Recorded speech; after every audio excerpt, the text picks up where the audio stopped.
শীতকাল মানে কমলা লেবু আর ফেলুদা, সোনার কেল্লা, জওয়া ফেলুদা, কৈলাসে কেলেঙ্কারি, গোরস্থানের সাবধান, টিনটুয়েটের যিশু, এই চিন্তা।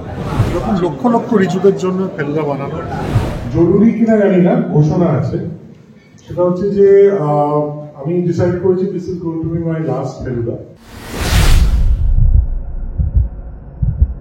ঘোষণা করলে এটা, তারপরে তোমার টিম যে আবদার করলো, তারপরে কি তোমার ডিসিশন কোথাও কি পাল্টাবে? না না, এটা টিমের আবদার ব্যাপার না, সবাই ইমোশনাল এবং মন খারাপ সবার হচ্ছে, সেই জায়গা থেকে হচ্ছে। কিন্তু সবকিছুর একটা লজিক্যাল লজিস্টিক দিক আছে, তো সেই লজিস্টিক দিকে ওয়েব সিরিজের বাজেটে সত্যি ফেলুদা করা সম্ভব নয়। সিনেমার বাজেট না হলে ফেলুদার যে এত ট্রাভেল, সেই ট্রাভেলটা না, মানে সেটা নিয়ে আমি কোনো আপোষ করতে চাই না।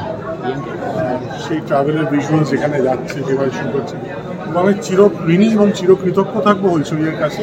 হইচই তার নর্মাল বাজেটের দ্বিগুণ বাজেট দিয়ে আমাকে সাহায্য করেছেন দুটো সিজনে আমার সাপোর্ট করেছেন। কিন্তু এর চেয়ে বেশি এরপর যা যা গল্প আছে, যেগুলো আমার করার ইচ্ছে বা ফিল্মের পারমিশন থাকলে করতাম, সেইগুলো এই বাজেটে করা করতে। So which is why it's good to quit at the top. পরিচালক সৃজিত মুখোপাধ্যায়কে নিজুকে, মানে ছোটবেলার সৃজিত মুখোপাধ্যায়কে বরাবর ডেডিকেট করে এসেছে। একদমই তাই, কারণ শুটিংয়ের সময় রিজুই আমার পাশে বসে থাকে এবং সেই নিষ্পাপ রিজু যে বড় হয়ে কোনো দিন সৃজিত মুখার্জি হবে, সেই বাচ্চা ছেলেটার জন্য এবং এরকম লক্ষ লক্ষ রিজুদের জন্য ফেলুদা বানানো, তারা যেন বারবার সত্যজিৎরা বইয়ের পাতায় ফেরত যায়। তাই জন্য যে কাস্টিং, সেটা একদম বইয়ের পাতা থেকে উঠে আসা কাস্টিং, সেটা কল্পন হোক, সেটা টোটা হোক, একদম স্কেচের সাথে মিলিয়ে। আমি চাই যে সবসময় ফেলুদার বইতে আমাদের কিশোররা ফেরত যায়।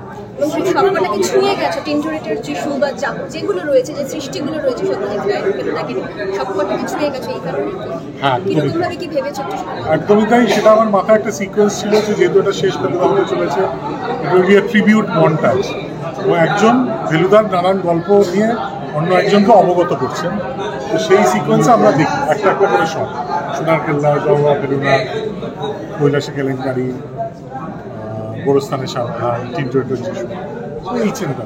এবং বড় পর্দায় দেখানোর পরিকল্পনা রয়েছে। লন্ডনে 19 তারিখ একটাই শো হবে, স্পেশাল স্ক্রিনিং, সেখানে অবভিয়াসলি গেস্ট থাকবেন।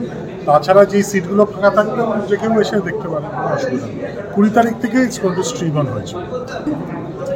বড়দিনটা মানে একবারে বড়দিন, বড়ভাবে জমজমাট হতে চলেছে। হ্যাঁ, কারণ এটা তো আমাদের ছোটবেলায় একটা রিচুয়াল। শীতকাল মানে কমলা লেবু আর ফেলুদা, তাই তো, সেইটাই। বিনোদন জগতের সব খবরাখবর সবার আগে পেতে সাবস্ক্রাইব করুন বিনোদন চিত্র ইউটিউব চ্যানেল আর পাশে থাকা বেল বাটনটি ক্লিক করতে ভুলবেন না।